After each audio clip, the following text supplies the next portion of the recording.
Yay! Okay, third time's a charm, guys. So this is Yes. the third time we attempt this. So happy Tuesday, everyone. I'm so grateful to have Michael on here today. And well, number one, thank you, Michael, for joining. Well, absolutely no problem. So Michael is one of my inner child healing and personal development clients. He also is one of my nutrition clients too. We work together on so many different things. But for today, I've asked him to come on and share a little bit about his experience working with me and how it's benefited him. Because I'd love for you guys all to hear a little bit more about what I do. So let's start with how is it? How have our one-on-one coaching calls benefited you to date? Like, what would you say has been the biggest takeaway? Sure. So, I mean, like, I really, when I started, I've been going through a period of, I would call it like stagnation. I would say both physically and mentally, and I would guess also ignorantly enough, spiritually, which is something that I, as an individual, haven't really like acknowledged for a long time. So I was looking for help on all fronts, really. And beyond the nutrition, which is really like how I heard about you in the first place, once we started talking and I learned more about the inner child healing, it was really interesting to me. I've always wanted to have like a psychiatrist, like even when I was back in high school, I just thought it'd be really interesting to have that kind of like analysis done. And to hear you talk about like self healing when I never really considered, like, I always wanted to do it for analysis sake. I just thought it would be really interesting to get an idea of who I am and why I am the way I am, but never really considered the need to really like heal from anything. And so when you and I first started talking, that was a very foreign concept to me. But I think through a lot of our conversations, one of the things that I've really focused on is trying to like recognize not only why I behave the way I do, but like why, like how that can negatively impact not just me in the short run, but also just like in the long run moving forward and how I view myself. So you can kind of, it helps you work through your own perspective and why you see things the way that you do. And you can kind of just have like more control over your point of view and the way you look at things. And I'm better at taking a step back now and removing myself from a situation and better understanding it. So that way I can work through things at my own speed rather than always just being a reactive individual. Okay, that was so well said. So and that end part of you being able to kind of zoom out is what I teach is as being the observer of your reality, which is what we're meant to be able to achieve, right? So much of us live in the ego state, and there's purpose for the ego. Like, it's not to say like ego is bad, but ego is thinking that we are our thoughts and our emotions, and that higher self is being the observer of the thoughts and the emotions, knowing that we are not them. We are still meant to experience them. That's part of the human experience, but a lot of anxiety and emotional disruption comes from our attachment to our thoughts and our emotions. So I'm so happy that you just share that you feel you're able to now like come out and be that observer and not not be so hard on yourself, not take certain things too seriously that don't need to be, but also help you to grow by not being like weighed down by them. Right. Yeah. I think I always used to say that I was really good at controlling my emotions, but like that's not the point. The point isn't to control your emotions. And I've certainly, and like, one of the reasons that I was looking for some coaching in the first place was because I had felt that lack of control and I was just becoming more of an emotional, reactive individual. But the point isn't to control your emotions, it's to recognize what they are and learn and grow with them, right? So like I'm not trying to just understand what's happening and then move on. It's to work through things and better understand myself because that's not just in like a very platitude sense. It's like there's purpose behind that. In better understanding myself and why I immediately feel the way that I do about things, I can put myself into situations where I'm more likely to succeed. I can realize where I behave best, where I don't react well, and you can just put yourself in an area and in situations more often where you're going to be a happy, successful, jovial, charismatic, whatever you want to be person instead of in a negative state. So there's real purpose behind understanding those feelings. It's not just understanding feelings for feeling's sake. It's really for purpose and growth and making sure that you can be who you want to be. Yes. Oh, it makes my heart so happy hearing you say it. And like, so what that is that you've learned who you are, which has allowed you to set up boundaries. Um, Learning. right? I haven't learned anything. I am in the process of learning. No, you have. Just by expressing it in that way shows that you have, right? Because if you're saying you're putting yourself in certain situations rather than others, that means that you know yourself well enough to create those boundaries to know where you thrive versus where you may struggle. And doesn't mean that you don't go to the areas where you struggle. You still work on being Right. better, but you And have that's that. the other thing. Yeah, it's like it's not just that you can put yourself in situations where you're more likely to succeed. It's where it's also if you find yourself in a situation that you don't really want to be in, you'll deal with it better.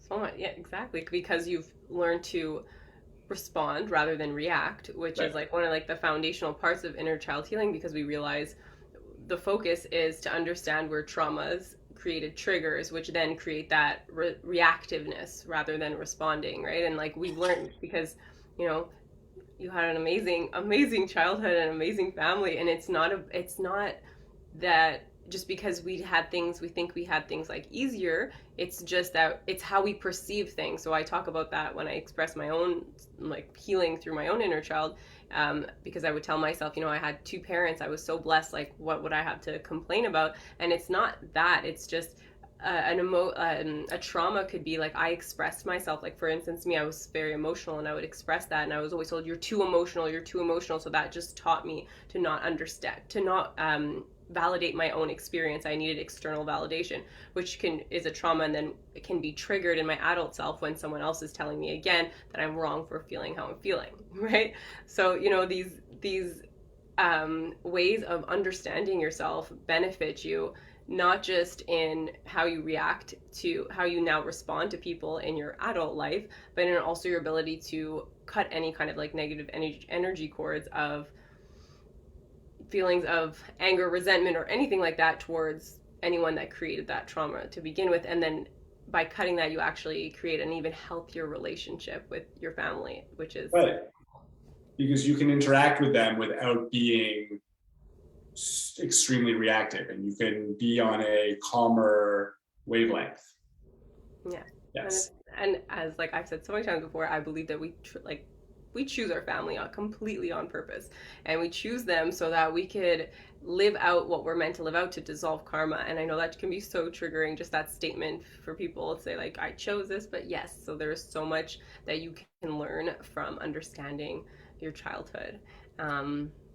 What about, so I think we talked, did I touch on everything? Was there anything else uh like personal development wise, like Um, I mean, for me, I would just say that like one of the things that I was really looking for was yes, growth, but also like accountability.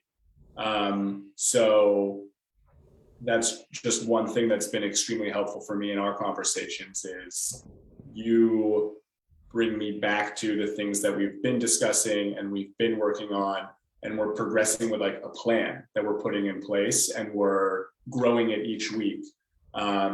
So I would just say like, yes, obviously the idea behind coaching is in all aspects to have some kind of accountability, but not everyone's going to be good at that in their aspect of coaching. And I would just say from like our conversations, that's certainly one thing that I've gotten out of our conversations is accountability. So if anyone's looking for that, you will find it here. Thank you so much. I love that. Yes, you absolutely will. And I'm so grateful that you said that, because I'm the type of person that, yes, I'm a coach, but I need to be asked for that in Mm-hmm. order to, because I will not do it. I'm sure like your experience is that I will never do it in a harsh way. Like it always comes Right. in. No, it's always in a very like supportive, reflective, loving manner. But and like that's good because it's accountability, it's support, it's not harsh punishment. It's just like it's not. You're like I'm not gonna obviously like I'm not gonna get in trouble if I don't do what we talked about, right? So it wouldn't make sense for you to check in with me as like an authoritative voice. It's more of a supportive, like you're working with me, not pushing me to do things. Yes, Yeah. exactly. Exactly. So it's always in alignment with what your goals are. I will definitely be there to be a sounding board, and sometimes I'll just say things just to see what to get you to say things to for you to figure Yes, out what's best for you, right? it's a lot of fun. It's a lot of fun.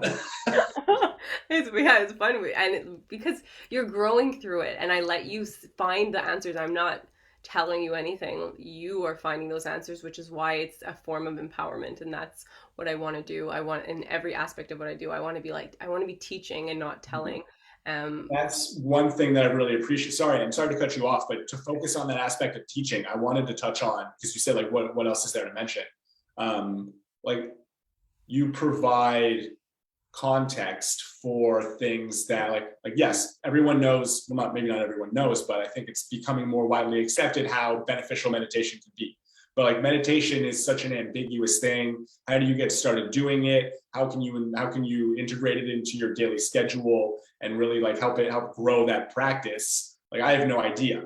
So having someone who's actually done that and who can help introduce it and like, look, I'm a white belt if you would want to call it something at meditation, right? So having someone who can help you and introduce those things to you, like that's certainly also been a big benefit from the coaching that you've provided is like you've done a lot of this yourself, a lot of these exercises, a lot of this different work, like qigong and like I can't even pronounce the Hawaiian practice.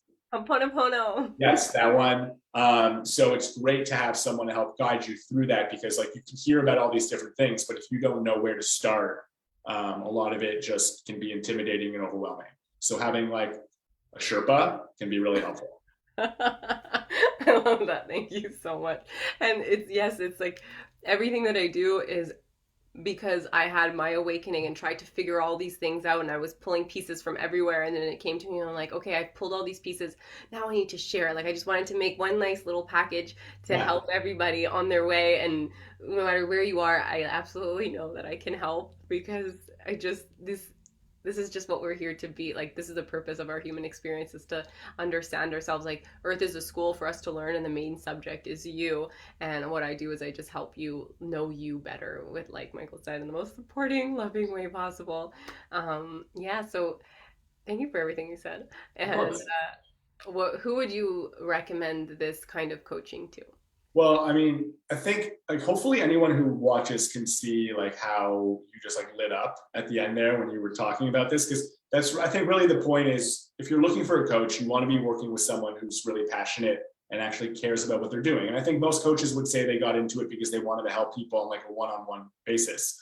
But people get burnt out, there's stuff happening in people's lives at any given point in time that might make them a less effective coach than they might be otherwise. And I would hope that seeing that energy that you exude, if people are looking for a coach and you want someone that's going to be good, like I would more say, like your coaching can apply to anyone.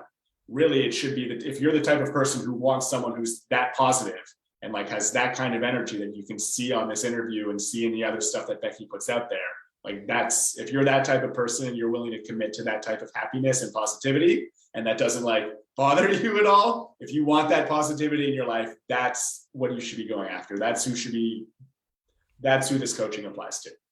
Yay, Yeah. thank you so much. Thank you so much. I so appreciate that. I also want to say that like I'm happy because I let myself not be happy sometimes. I just want to Yeah. say that like there's no such thing as like always being happy. That's like toxic positivity. And like I am a real person, and Michael and I talked about this on one of our calls. I'm like, "Oh, I cried this weekend. Oh, I let it all out." And that's another part that I'm super open through our coaching practice. I always want to be relatable and, hold space for you guys and let you know that you are so not alone in everything that you go through, and that's yeah, thank you so I'll much. say it's been a very genuine experience for sure, Becky. Yeah, absolutely. Yay, love it. Thank you so much. So thank you so much, Michael, for sharing. And anybody that's watching, if you have any questions, please feel free to reach out. And yeah, thank you again, Michael. No problem. Thanks for having me. Bye, everyone.